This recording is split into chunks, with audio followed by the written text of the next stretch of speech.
बृहस्पति व्रत कथा। प्राचीन समय की बात है। एक बड़ा प्रतापी तथा दानी राजा था। वह प्रत्येक गुरुवार को व्रत रखता और पूजा करता था।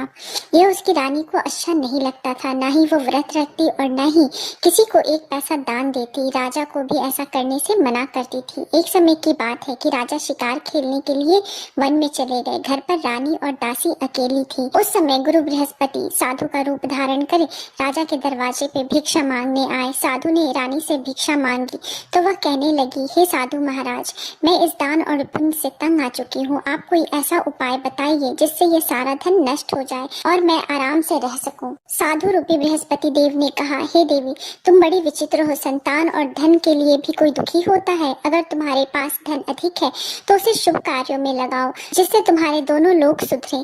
परंतु साधु की यह बात रानी को खुश नहीं कर पाई।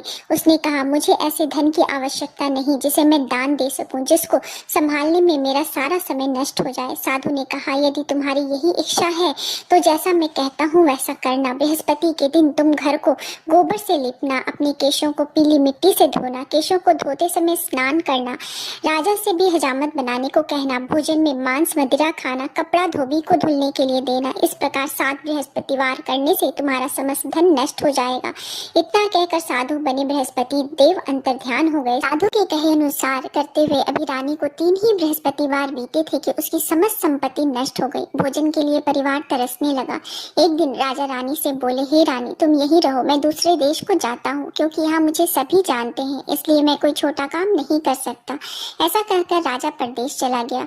वहाँ वह जंगल से लकड़ी काट कर लाता और शहर में बेचता। इस तरह वह अपना जीवन व्यतीत करने लगा। इधर राजा के बिना रानी और दासी दुखी रहने लगी। एक समय जब रानी और दासी को 7 दिनों तक बिना भोजन के रहना पड़ा, तब रानी ने अपनी दासी से कहा, हे दासी, पास ही के नगर में मेरी बहन रहती है, वह बड़ी धनवान है, तो उसके पास जा और कुछ खाने को ले आ, जिससे हमारा थोड़े दिन तक गुजर बसर हो सके। दासी रानी के बहन के पास गई। उस दिन बृहस्पतिवार था। रानी की बहन उस समय बृहस्पतिवार की कथा सुन रही थी। दासी ने रानी की बहन को अपनी रानी का संदेश दिया, लेकिन रानी की बहन ने उससे कोई उत्तर नहीं दिया। जब रानी की बहन से कोई उत्तर नहीं मिला तो वह बहुत दुखी हुई। उसे क्रोध भी आया। दासी ने वापस आकर रानी को सारी बात सुना डाली। सुनकर रानी ने अपने भाग्य को कोसा। उधर रानी की बहन ने सोचा कि मेरी बहन की दासी आई थी, परंतु मैं उसे कोई उत्तर नहीं दे पाई, उससे वह बहुत दुखी हुई होगी। कथा सुनकर और पूजा समाप्त कर वह अपनी बहन के घर गई और कहने लगी, हे बहन, मैं बृहस्पतिवार का व्रत कर रही थी, तुम्हारी दासी गई थी, परंतु जब तक कथा सुनते हैं तब तक न उठते हैं और न ही बोलते हैं, इसलिए मैं नहीं बोली। कहो दासी क्यों गई थी? रानी बोली, बहन, हमारे घर अनाज नहीं था। ऐसा कहते कहते रानी की आंखें भर आई। उसने दासी समेत भूखे रहने की बात भी अपनी बहन को विस्तार पूर्वक कह सुनाई। रानी की बहन बोली, बहन देखो, बृहस्पति देव भगवान सबकी मनोकामना पूर्ण करते हैं। देखो, शायद तुम्हारे घर में अनाज रखा हो। यह सुनकर दासी घर के अंदर गई तो वहाँ उसे एक घड़ा अनाज से भरा हुआ मिला। उसे बड़ी हैरानी हुई। उसने एक एक बर्तन देख लिया था। उसने बाहर आकर रानी को बताया। दासी रानी से कहने लगी, हे रानी, जब आपको भोजन नहीं मिलता तो हम व्रत ही करते हैं, इसलिए क्यों न इनसे व्रत की कथा की विधि पूछ ली जाए, हम भी व्रत किया करेंगे। दासी के कहने पर रानी ने अपनी बहन से बृहस्पतिवार के व्रत की कथा की विधि पूछी और उसकी बहन ने बताया, बृहस्पतिवार के व्रत में चने की दाल और मुनक्का से विष्णु भगवान का केले के जड़ में पूजन करें, एक दीपक जलाएं, पीला भोजन करें तथा कथा सुने। इससे गुरु भगवान प्रसन्न होते हैं, मनोकामना पूर्ण करते हैं। व्रत और पूजन की विधि बताकर रानी की बहन अपने घर को लौट आई। रानी और दासी दोनों ने निश्चय किया कि बृहस्पति देव भगवान का पूजन जरूर करेंगे। 7 रोज बाद जब बृहस्पतिवार आया तो उन्होंने व्रत रख घुड़साल से जाकर चना और गुड़ बिन कर लाई तथा उसकी दाल से केले के जड़ तथा विष्णु भगवान का पूजन किया। अब पीला भोजन कहाँ से आए? दोनों बड़ी दुखी हुई, परंतु उन्होंने व्रत किया था, इसलिए बृहस्पति देव भगवान प्रसन्न थे। एक साधारण व्यक्ति के रूप में वे 2 थाल में सुंदर पीला भोजन लेकर आए और दासी को देकर बोले, हे दासी, यह भोजन तुम्हारे लिए और तुम्हारी रानी के लिए है, इससे तुम दोनों ग्रहण करना। दासी भोजन पाकर बहुत प्रसन्न हुई। उसने रानी को सारी बात बताई। उसके बाद वे दोनों प्रत्येक बृहस्पतिवार को गुरु भगवान का व्रत करने और पूजन करने लगे। बृहस्पति भगवान की कृपा से उनके पास धन आ गया। परंतु रानी फिर पहले की तरह आलस्य करने लगी। तब दासी बोली, देखो रानी, तुम पहले भी इस प्रकार आलस्य करती थी। तुम्हें धन रखने में कष्ट होता था, इस कारण सभी धन नष्ट हो गया। अब गुरु भगवान की कृपा से धन मिला है तो फिर तुम्हें आलस्य हो गया है। बड़ी मुसीबतों के बाद हमने यह धन पाया है, इसलिए हमें दान पुण्य करना चाहिए।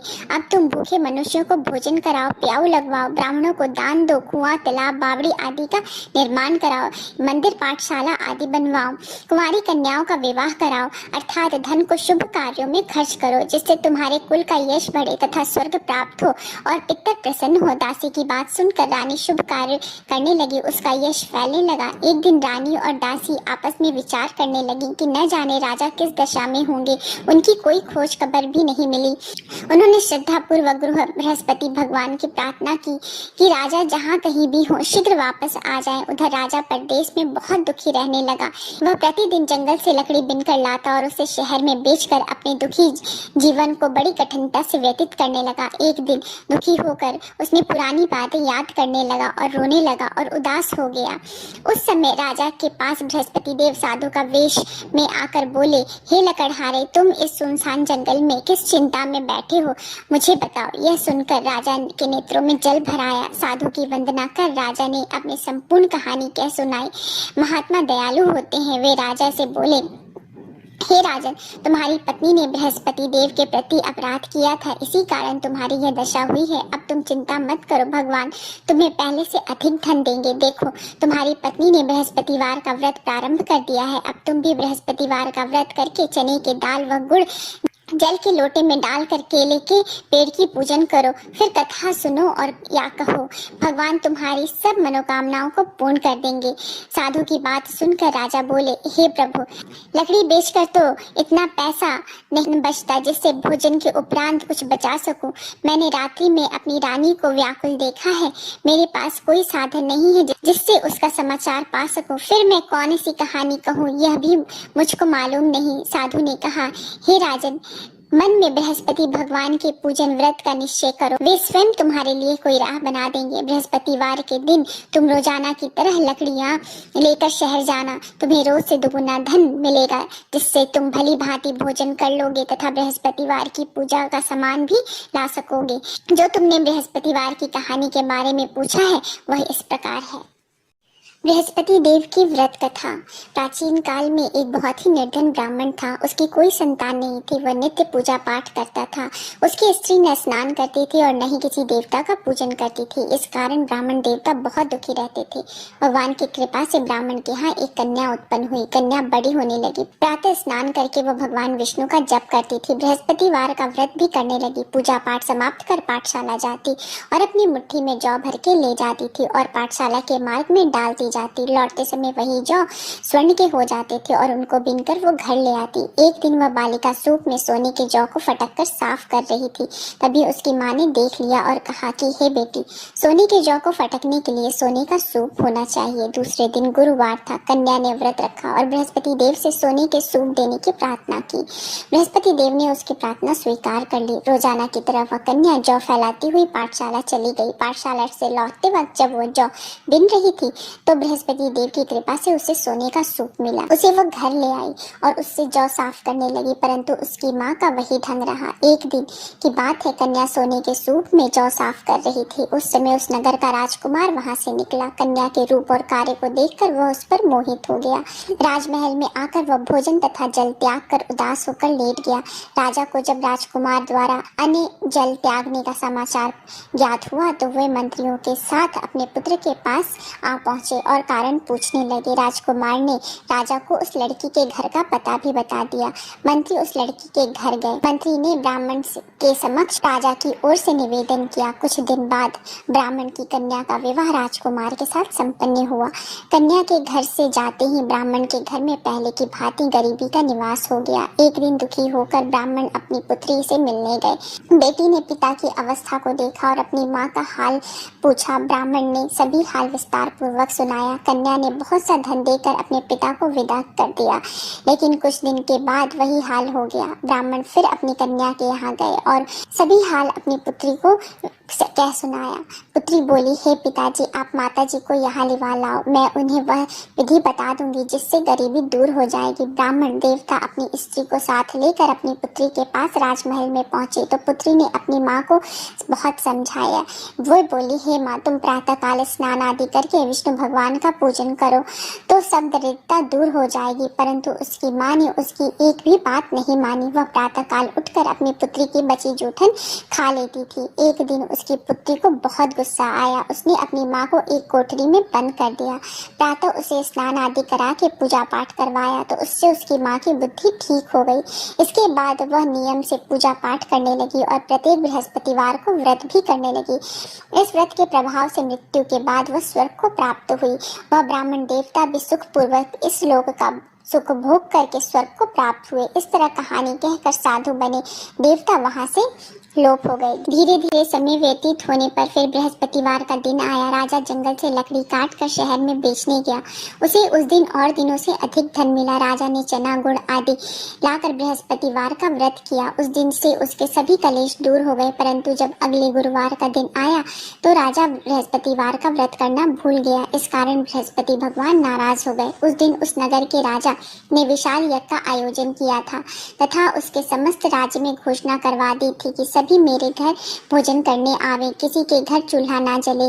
इस आज्ञा को जो न मानेगा उसको फांसी दे दी जाएगी। राजा की आज्ञा अनुसार राज्य के सभी लोग राजा के घर भोजन में सम्मिलित होने के लिए चले गए, लेकिन लकड़हारा कुछ देर से पहुंचा, इसलिए राजा उसको अपने साथ महल ले गए। जब राजा लकड़हारे को भोजन करा रहे थे तो रानी की दृष्टि उस खूंटी पर पड़ी जहाँ पर उसका हार लटका हुआ था। उसे हार खूंटी पर लटका हुआ दिखाई नहीं दिया। रानी को निश्चय हो गया कि मेरा यह हार लकड़हारे ने चुराया है। उसी समय सैनिक बुलवा कर उसको जेल में डलवा दिया। लकड़हारा जेल में विचार करने लगा कि न जाने कौन पूर्व जन्म के कर्म से मुझे यह दुख प्राप्त हुआ है और जंगल में मिले साधु को याद करने लगा। तत्काल बृहस्पति देव साधु के रूप में प्रकट हो गए और कहने लगे, अरे मूर्ख, तूने बृहस्पति देवता की कथा नहीं की, इसी कारण तुझे यह दुख प्राप्त हुआ है। अब चिंता मत कर, बृहस्पतिवार के दिन जेल खाने के दरवाजे पर तुझे 4 पैसे पड़े मिलेंगे। उससे तू बृहस्पतिवार की पूजा करना, तेरे सभी कष्ट दूर हो जाएंगे। अगले बृहस्पतिवार को उसे जेल के दरवाजे पर 4 पैसे पड़े मिले। राजा ने पूजा का सामान मंगवा कर कथा कही और प्रसाद बांटा। उसी रात्रि में बृहस्पति देव ने उस नगर के राजा को स्वप्न में कहा, हे राजा, तूने जिसे जेल में बंद किया है उसे कल छोड़ देना, वह निर्दोष है।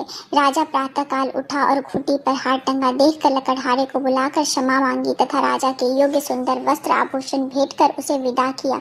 गुरुदेव की आज्ञानुसार राजा अपने नगर को चला गया। राजा जब नगर के निकट पहुंचा तो उसे बड़ा ही आश्चर्य हुआ। नगर में पहले से अधिक बाग, तालाब और कुएं तथा बहुत से धर्मशालाएं, मंदिर आदि बने हुए थे। राजा ने पूछा कि यह किसका बाग और धर्मशाला है। तब नगर के सब लोग कहने लगे, यह सब रानी और दासी द्वारा बनवाया गया है। राजा को आश्चर्य हुआ और गुस्सा भी आया कि उसकी अनुपस्थिति में रानी के पास इतना धन कहाँ से आया। जब रानी ने यह खबर सुनी कि राजा आ रहे हैं तो उसने अपनी दासी से कहा, हे दासी, देख, राजा हमको कितनी बुरी हालत में छोड़ के गए थे, वो हमारी ऐसी हालत देखकर लौट न जाए, इसलिए तू दरवाजे पर खड़ी हो जा। रानी की आज्ञा अनुसार दासी दरवाजे पर खड़ी हो गई और जब राजा आए तो उन्हें अपने साथ महल में लिवा लाई। तब राजा ने क्रोध करके अपनी तलवार निकाली और पूछने लगा, बताओ, यह धन तुम्हें कहाँ से प्राप्त हुआ। तब रानी ने सारी कथा कह सुनाई। राजा ने निश्चय किया कि मैं रोजाना दिन में 3 बार कहानी कहा करूंगा और व्रत किया करूंगा। अब हर समय राजा के दुपट्टे में चने की दाल बंधी रहती थी और दिन में 3 बार कथा किया करते थे। एक रोज राजा ने विचार किया कि चलो अपनी बहन के यहाँ हो आओ।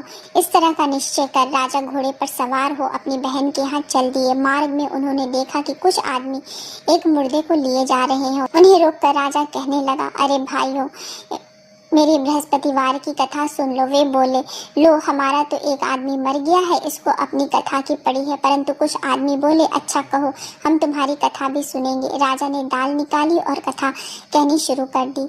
जब कथा आधी हुई थी तो मुर्दा हिलने लगा और जब कथा समाप्त हुई तो राम राम करके मुर्दा उठकर खड़ा हो गया। राजा आगे बढ़ा। उसे चलते चलते शाम हो गई।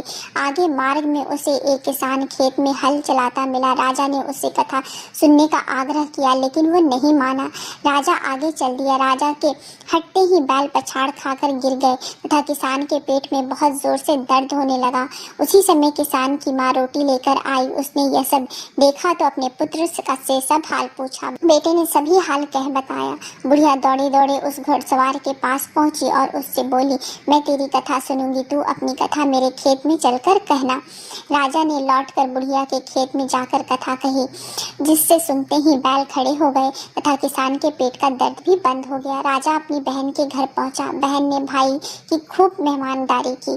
दूसरे रोज प्रातःकाल राजा जागा तो वह देखने लगा कि सब लोग भोजन कर रहे हैं। राजा ने अपनी बहन से जब पूछा, कोई ऐसा मनुष्य है जिसे भोजन नहीं किया हो तो मेरे बृहस्पति भगवान की कथा सुन ले। बहन बोली, हे भैया, यह देश ऐसा ही है, यहाँ सब लोग पहले भोजन करते हैं, बाद में कोई अन्य काम करते हैं। फिर वह एक कुम्हार के घर गई जिसका लड़का बीमार था। उससे मालूम हुआ कि उसके यहाँ 3 दिन से किसी ने भी भोजन नहीं किया है। रानी ने अपने भाई की कथा सुनने के लिए कुम्हार को कहा। वह तैयार हो गया। राजा ने जाकर बृहस्पतिवार की कथा कही, जिसे सुनकर उसका लड़का ठीक हो गया। अब तो राजा की प्रशंसा होने लगी। एक दिन राजा ने अपनी बहन से कहा, हे बहन, मैं अब अपने घर को जाऊंगा, तुम भी तैयार हो जाओ। राजा की बहन ने अपनी सास से अपने भाई के घर जाने की आज्ञा मांगी। सास बोली, हाँ चली जा, मगर अपने लड़के को मत ले जाना, क्योंकि तेरा भाई के कोई संतान नहीं है। बहन ने अपने भाई से कहा, हे भैया, मैं तो चलूंगी, परंतु बालक नहीं जाएगा। अपने बहन को भी छोड़कर दुखी मन से राजा अपने नगर को वापस लौट आया। राजा ने अपनी रानी से सारी कथा कह सुनाई।